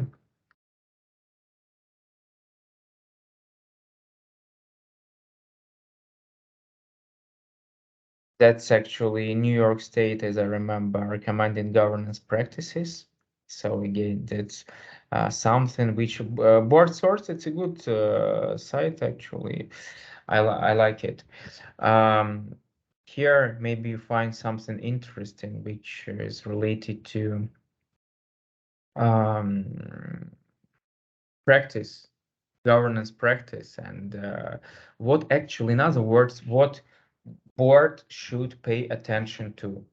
So, but again, it's more, it's is this information is overlapping with what you maybe found before, and just don't like read any word here. Just try to go through and see, yeah, maybe that's something new for me. Yeah, and this is really powerful thing. As for me, very, very useful document. I would say in topic board, like the most valuable, because here, like we have the guide for typical board, and you see here we have some, for any of the section we have some summary, and it's a good to refer to this document when you talk about like something with the board, but don't forget to refer to this document. So here everything is really condensed, but at the same time full of information. Yeah, so I would say that's one of most useful for us. So then we had presentation, then we had shareholders topic. There is a good article about buybacks in companies. So, but it's an additional one actually. I would like. I would say it's a good to know this, but maybe it's not a. If you did not have a look at it before, so just forget about it, okay? Because it's a long read. Then we had Facebook case on these seminars. Yeah, Facebook case is about dual class shares, and then we try to talk on the seminar afterwards. We try to talk about share delusion, cap tables, and protection from delusion. So it's a good article as well. Here I would say that percentage and economic delusion, these are two types which are good to know, to get to know. And in terms of anti-dilution protection, it's also a good thing, because one of the largest threats to shareholder, it's about dilution of its stake. That's why anti-dilution protection is really relevant for third topic theme. He's talking here about just two types of adjustments, and just have a look at it and maybe Google it, find on Investopedia. But idea here is pretty simple. Yeah, to understand this idea, try to use Google, and finally maybe ask in the chat, and maybe look on YouTube. So just look at anti-dilution protection. That's I would say again, it's important for the exam, because you can easily be asked, okay, you're a shareholder and you have such a stake, and what's actually is threatening to you? So, and how you can save yourself from these threats. Here maybe formula is, I don't know, maybe difficult here, but it's not for sure. And by the way, you don't need it actually. We don't have calculations with the anti-dilution topic. Just understand the idea that sometimes especially on initial stages of company's development, when company is not owned by many different shareholders, when there are several clans, they just have opportunity to get share or to get ownership using not common stock, but other type convertible preferred stock. It's really popular instrument, and just read about it. If you never heard about convertible preferred stock, just read about it. And the idea is that it's a stock. Yeah, it's preferred. Why it's preferred? Because you have a preference to get the dividends, and even if your company didn't have profits, they still are usually paid. And when they have profits, they firstly pay to preferred stockholders, and only after this to common stockholders. And this means that if you give into investor preferred stock, then he on initial stages he is more secured, because he has a preference to get dividends. And by the way, like usual common dividends, ordinary dividends, they can be postponed, or it's a difficult procedure actually. Yeah, but preferred stock dividend, it can be paid frequently, like percentage, like interest expense.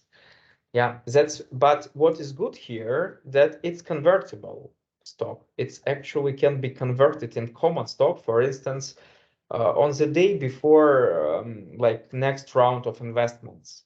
So it means it's really good instrument here. And I would say that maybe on the next consultation we talk about this. Yeah, so I just like realized that we discussed it on it was your homework to think about anti-dilution protection, but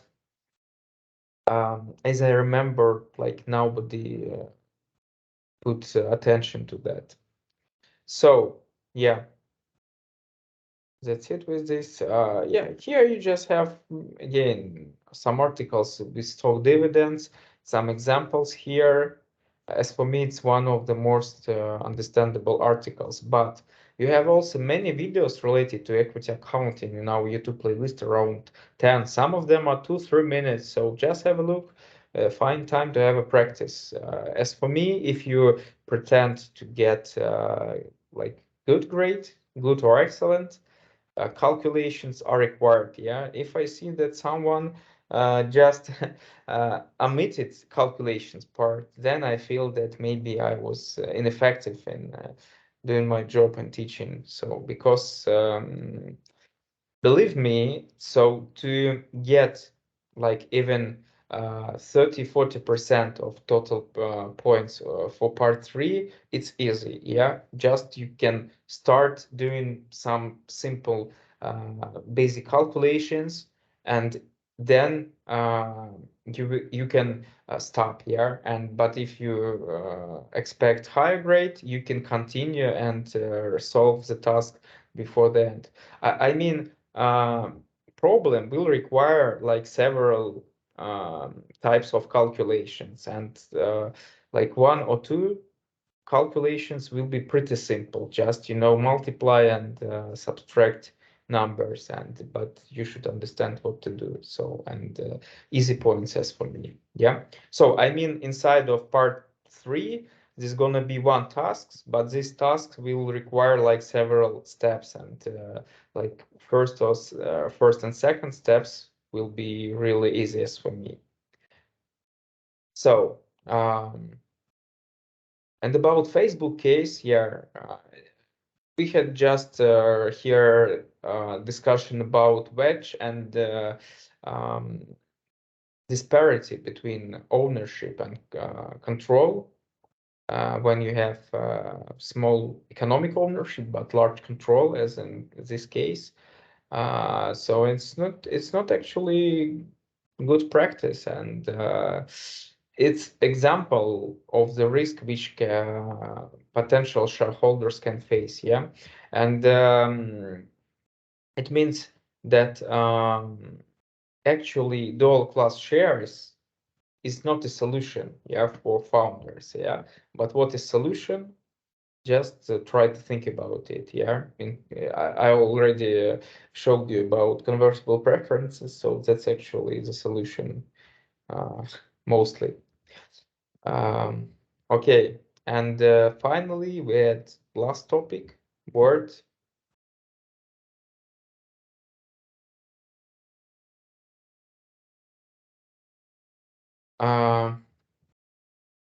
So this luckily we have lecture, a recorded lecture by Elena Moiseyevna, who is the author of these slides. And if I'm not mistaken, I did not cut something from here.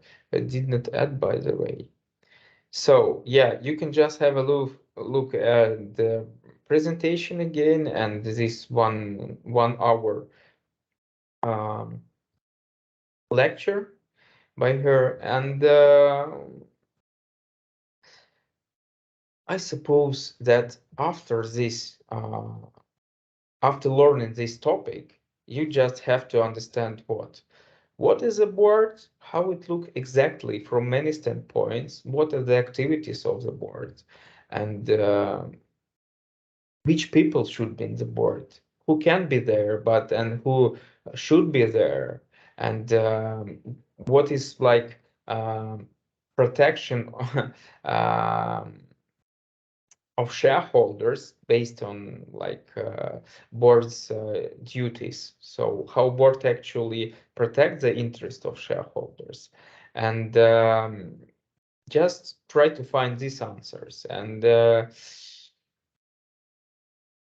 yeah, the independence or definition, of course, is important because it's one of the central. Yeah, so independent thinking, it's what we expect from the board. So that's good data about Russian companies. Yeah, I also used it. Yeah, diversity again. Yeah, don't think that there is only gender diversity. There are different kinds of diversity, actually. You see how many. So, yeah, just to know better about the boards, I will try to specify somehow. Yeah, when we start notes, I will add my idea what's important to know, and finally we will have on Tuesday, I suppose, we have in the second half of the day we're gonna have, the middle of the day, we're gonna have some mock exam, so you will see like what's actually expected, but I would focus on committees. Yeah, made some briefs, understandable briefs for you, explaining each of these functions and what's going inside here. It's what we tried to talk on the last meeting, if almost last meeting, as I remember. So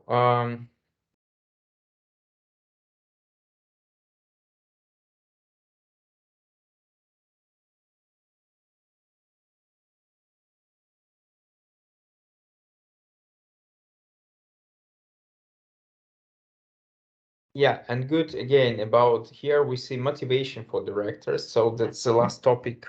We covered remuneration of directors and executives here as well.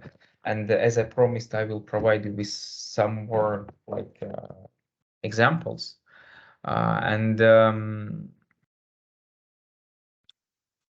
It's good to see what how directors can be motivated, and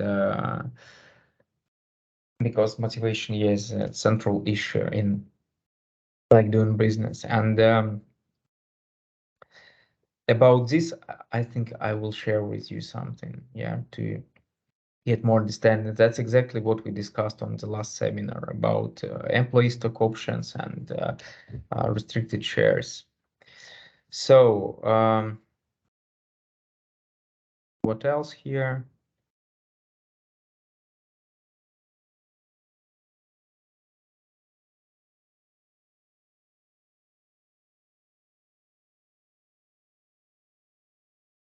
Yeah, that's about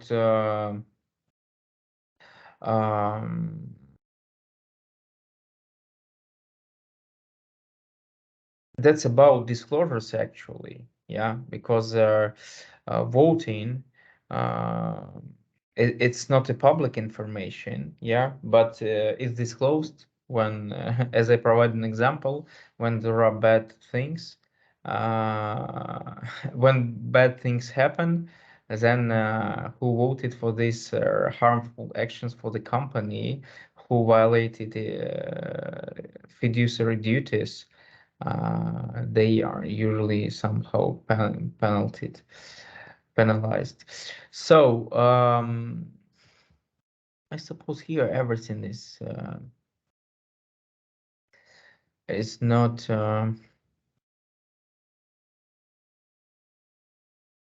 it's not so relevant. So because it's as for me it's evident, and yeah, maybe I can just like make a note for me and have a look. Maybe we need something from this article, because yeah, it's really, I'm surprised we didn't decide to talk about it. So it's really powerful article, but if I'm not mistaken, it's quite long.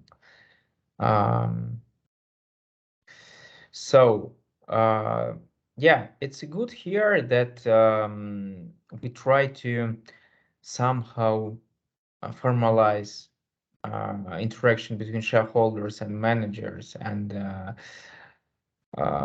through the board. And yeah, that's just key metrics about what we tried to discuss this on the seminar, and when talk about how board can be evaluated. So how do they frequently use here? Some if we're talking about boards, try to have impression what they do, like on general level and on in some details.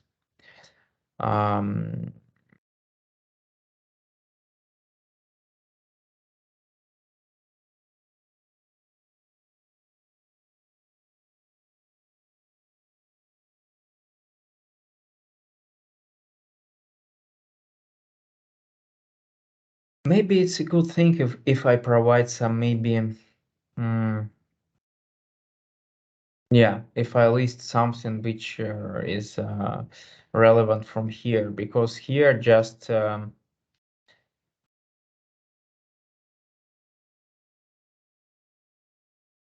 but yeah, it's a good slide as well, because here we have specification here, so what board actually does. So I would say here, yeah, this is good slide, and this is as well here.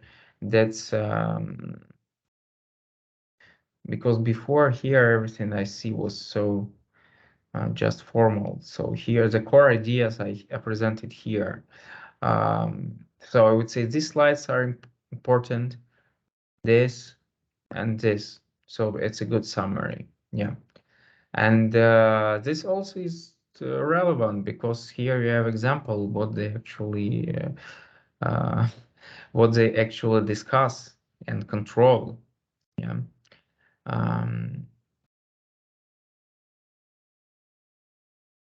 Yeah, these minutes from executive meetings. Yeah, you remember this word minutes here as a just document which like the agenda of the meeting, which minutes because it's like it's a plan we can see minute by minute if we're kidding, of course.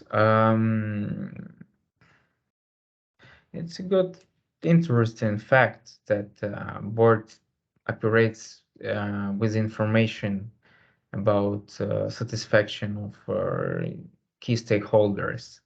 Yeah, I didn't pay attention to this because usually, yeah, maybe it's in continental model. So unfortunately, we don't have a source here. So we can just guess. So what else? So guys, this just to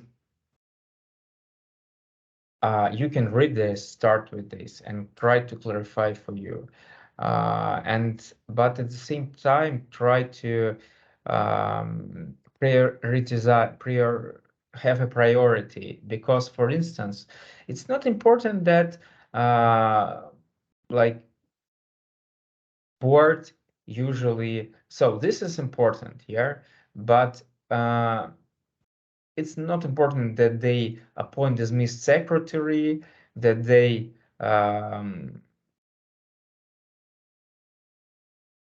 yeah, but okay, I would say this is not important. Yeah, in terms of remuneration, of course, we understand this. So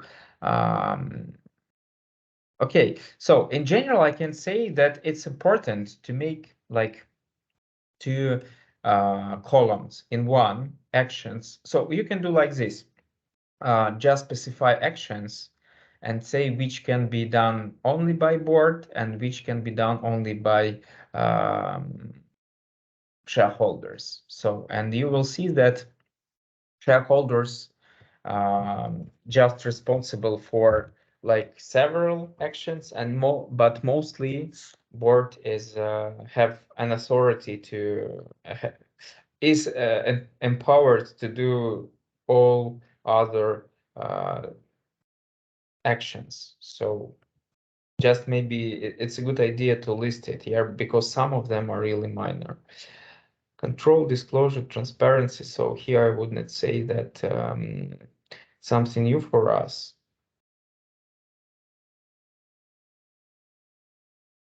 Okay, yeah. So one more important thing about shareholder rights, actually, that's I just discussed what the board is doing and what shareholders are doing in terms of taking decisions.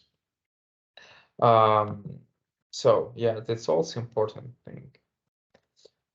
E-governance, it's a new trend, of course. E-voting, so it's also yeah, it's here said. So it's improves efficiency of boards and somehow decreases costs.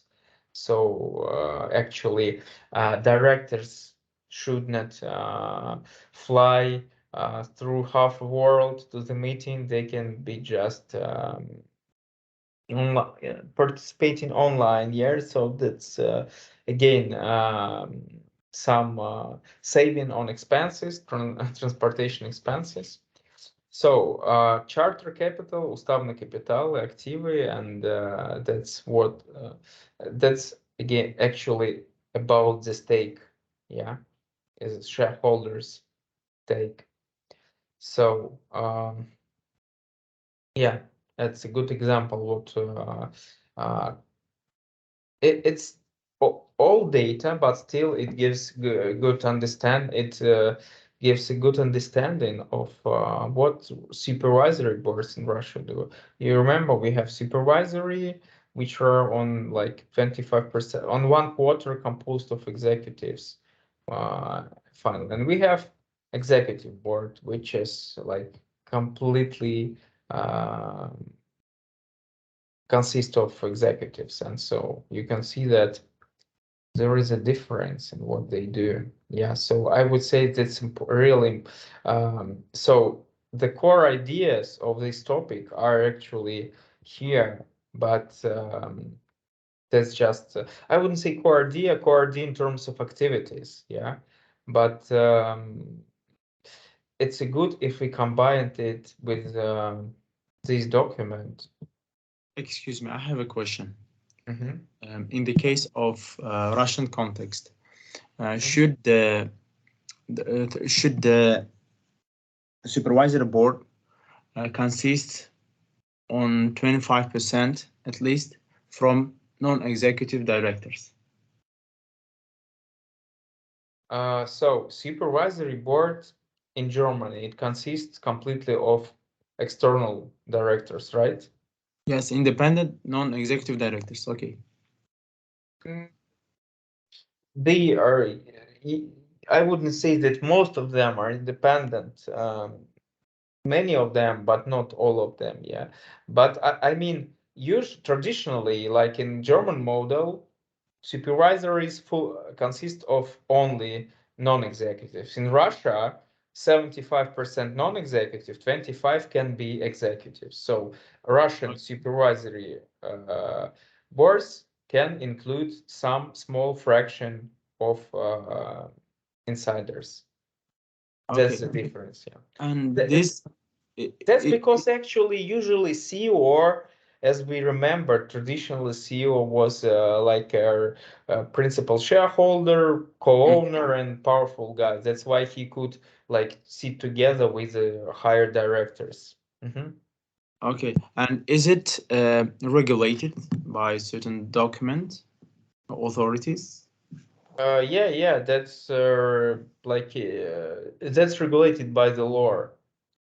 So that you could find, if you're interested, one of the sections related to board creation in the company, and there it said that any company is allowed to have like either this option or this option. But if you mix them all together, executive, non-executive, then you should call this board of directors, Совет директоров. But if you want to have hybrid system like two boards, then you should call supervisory board as наблюдательный совет. So that's it. You just choose how to call Совет директоров наблюдательный. But if you have chosen in your chart that you have supervisory board, then you are not allowed to have more than a quarter of executives inside. Okay, thank you.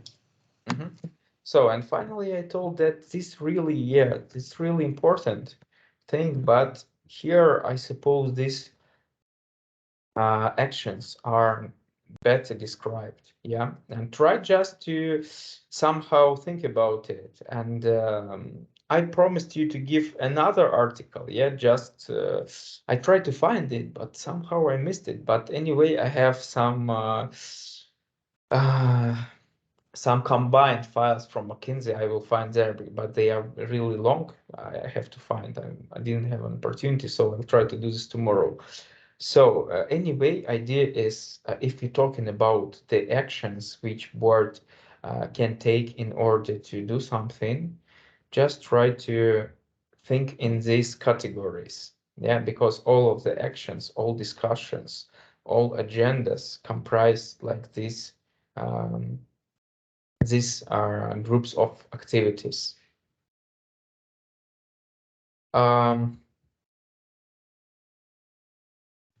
Excuse me, could you just provide the example of how to use this table, because it's informative and you are always try to highlight its importance. So it's good because so first of all, that's about that's a year, yeah. So usually when company have AGMs, do you know? What? At the beginning or at the end? Yes, yeah, somewhere here, I would say, like usually. So when company publish reports, usually in March. Yeah, March, and so they try to use this. They try to publish here and then call the meeting. So this time they usually devote this. Yeah. So first two months of their year, they don't pay attention to AGM, for instance. Yeah. and they pay attention to all of these things. And here you have how to say, pale purple. You have traditional activities here, and with their bold you see forward looking, which influence on your accelerated development. And if you discuss only these formal things, traditional, it resembles more that you just look at the past year. But it's for board, as we discussed on that seminar about like leadership role of the board, it's good to look forward. That's why the authors of this article, as I told you many times, it's old article, but it's was a starting point in like changing their scope of their boards, because boards are also development, and even these years, and for sure maybe in 3 years we will have completely different change in like their meetings and activities. If for instance we have tough times, then they will shift towards more discussion on like change management and something like this. So yeah, just have a look. Strategy should be discussed all of this. Why? Because that's actually the start of the year, but here they already try to account what was here. So strategy should be discussed like in the beginning. And what you see here is set framework, define, outline, approve, review. So where is review? That's 11 actually. That's here, yeah. Review of previous. So just have a look at these activities and just try to understand. Okay, I understand what is this. I understand what is this. I understand what is this. If I don't understand what is this, I just Google it, or ask her in the chat, or ask mates, ask, I don't know, someone, Don't leave something which is not understandable for you.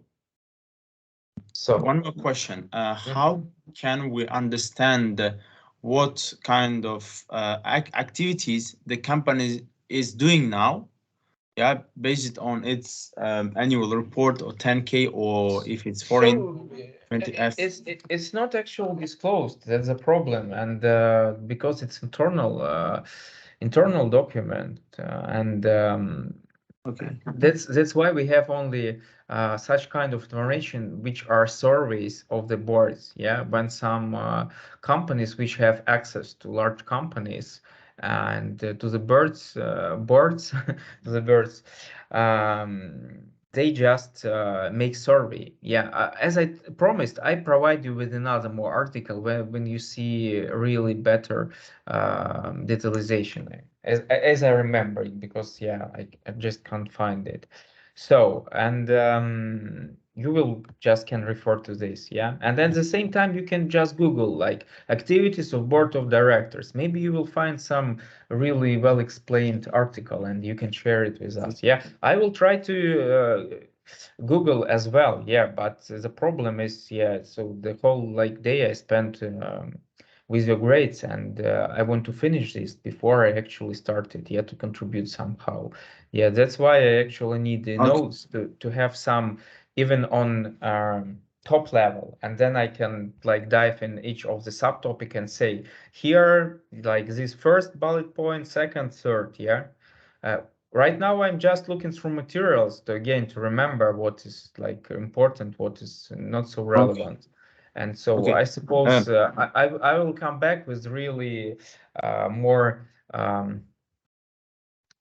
with more concrete suggestions. And by the way, for now I have just a general idea how case questions will look like.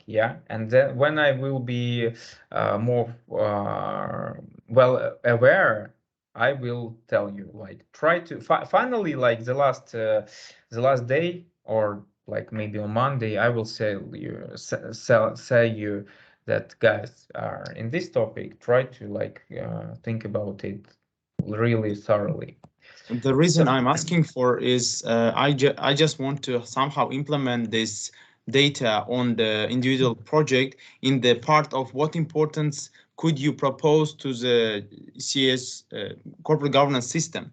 So it was a bit for me complex because I don't know exactly what is the board of my company at this moment, and can I state that I assume based on this data, the company is not implementing that, for example, the strategy activity, and I'm adjusting them to do this because of we have these results.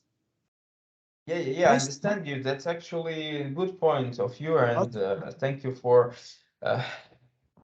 giving attention to this. And in fact, here, unfortunately, you don't have an opportunity to make some internal evaluations and suggestions. That's why I can just externally look at the company and say, okay, maybe company. So, for instance, on their M&A activity, you can make a conclusion that they put much efforts to strategy or this implementation. And by the way, you can say that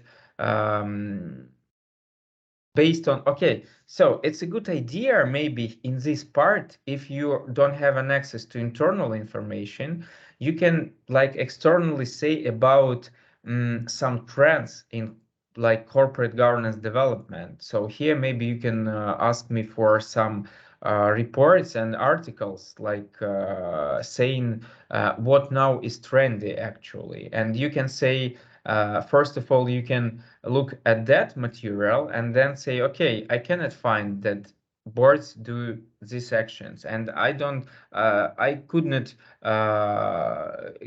get finally with the idea that they do these things. So just address me tomorrow, like in the first part of the day, this question, yeah, about like board suggestions to board system improvement. I think I can share something with you.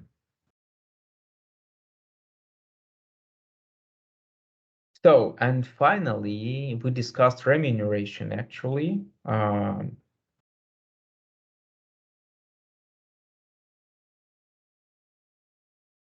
Yeah, that's information about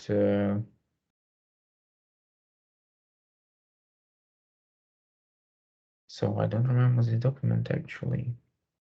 I suppose, yeah, I suppose it had to be 7th, yeah, it had to be in a different, sorry, it had to be in my folder. That's for on purpose. So so that were actually tasks for today. Yeah, but we can, I suppose we should do this tomorrow. So we'll have like 4 consultations as I see it. Because today we just remember what we had during the whole course, and I can't believe that I'm talking 2.5 hours here. Insane. And actually I did not say something too too important. Okay, at least maybe you can just so it's a good luck that some students are hearing right now, and we can say to others then just maybe try to try to watch with their acceleration 1.2, 1.3 if you have an opportunity. So yeah, and finally about remuneration.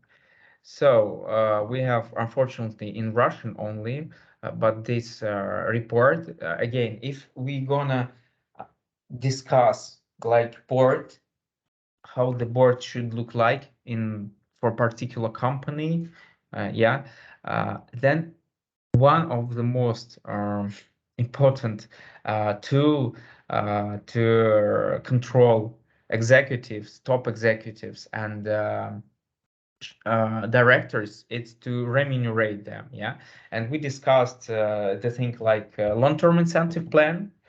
I suppose you have to think about it thoroughly, and because I would pay enough attention to practice of remunerating directors. And luckily we have here some numbers, we have examples, but still, again, data here is generalized, and as I told you, this breakdown is important, but again, we don't need exact numbers, yeah, to cite these numbers. Just you can say that like you would equally distribute the compensation on three parts, like salary, bonuses, and like for instance coverage of expenses.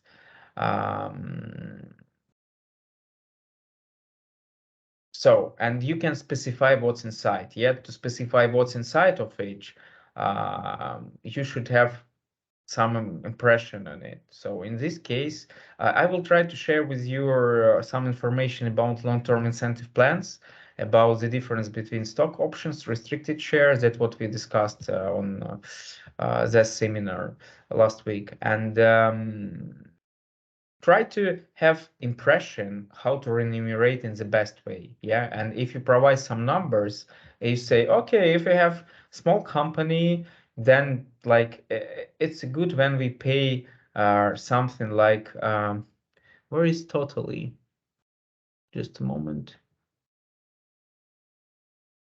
yeah, okay, you can say this is for all. Yeah, you can say it's good when, if we're a small company, when we pay for the whole board.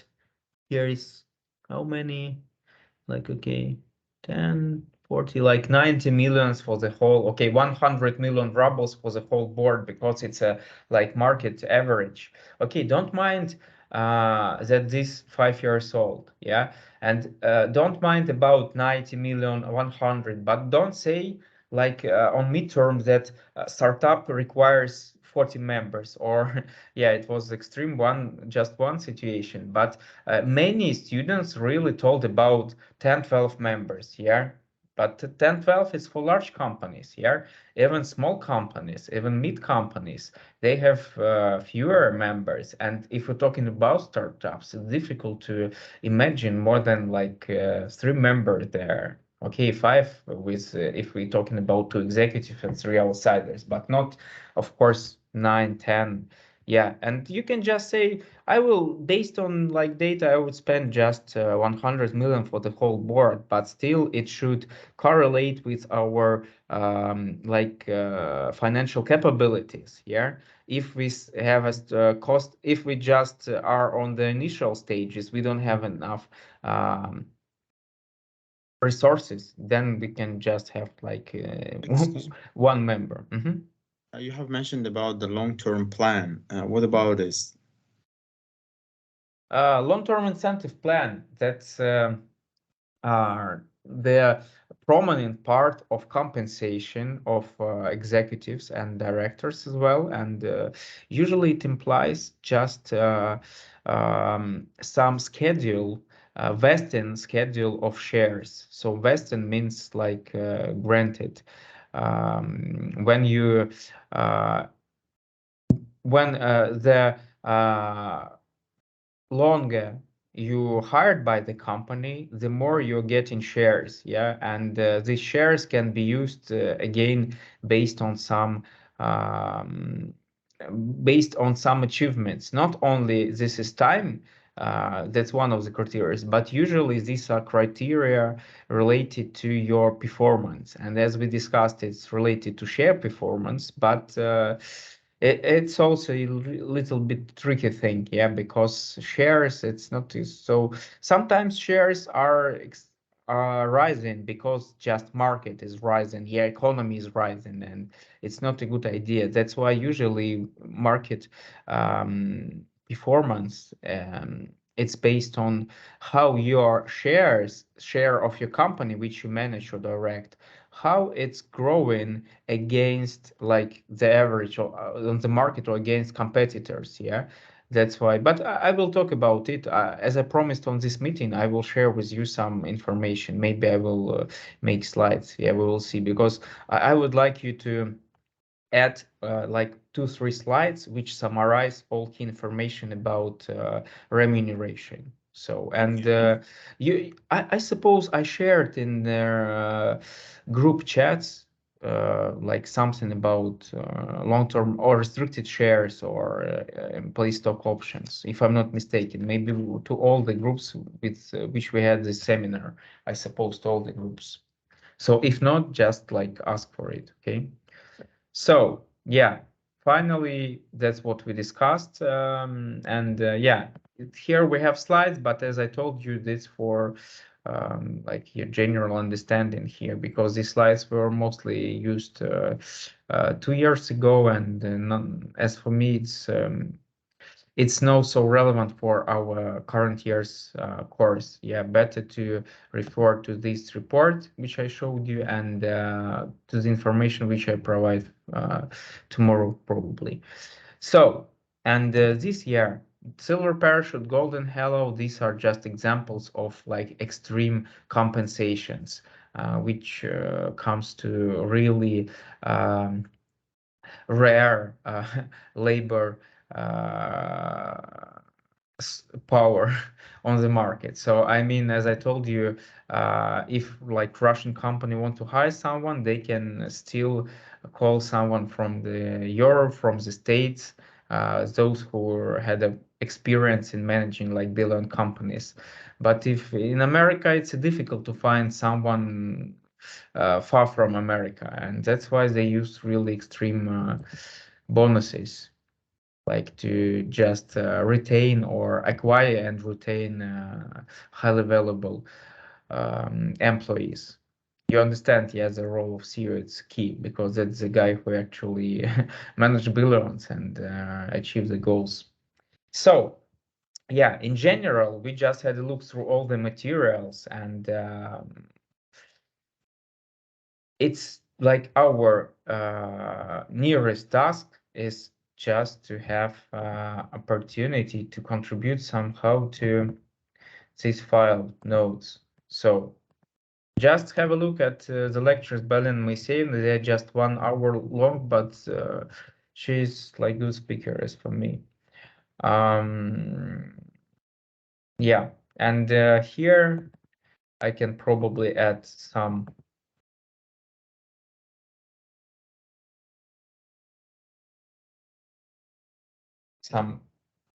calculative tasks.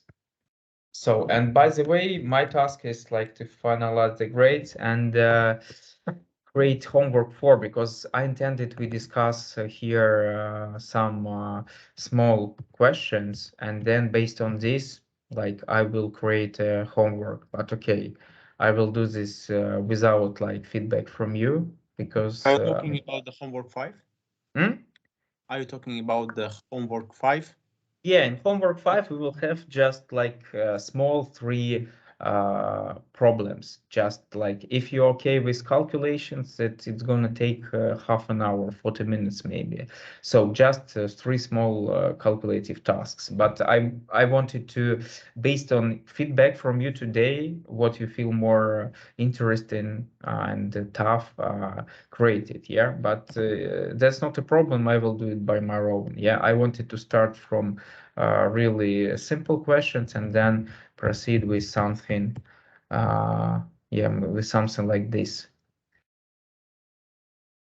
So just to give like final understanding of what's going on in equity calculation, so you don't have fears regarding that. Okay, so let's do like this.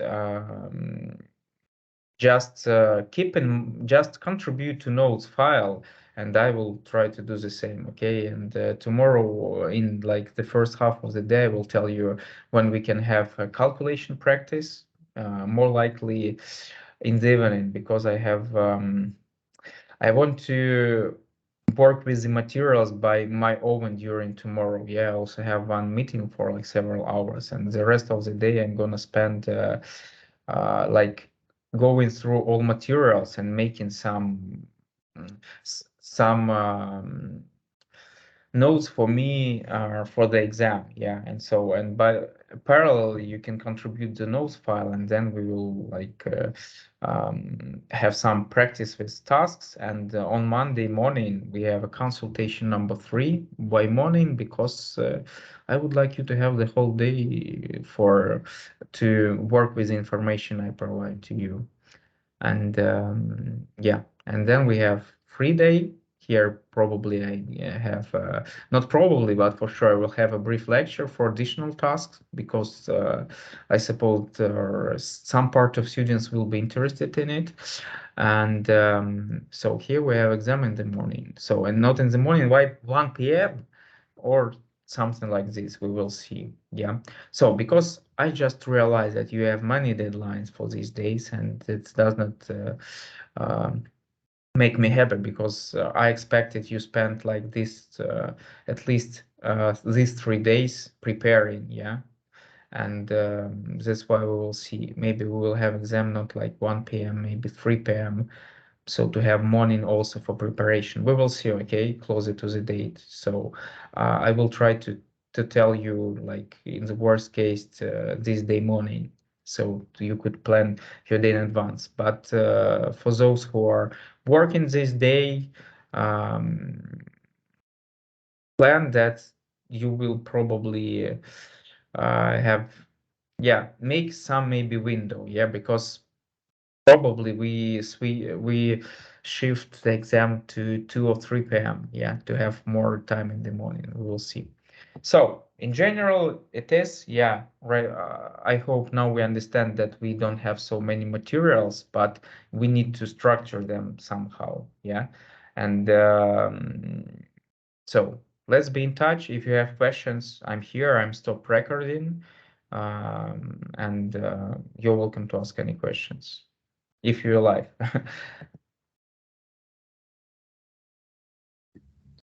Да, извините, а можно вот уточнить,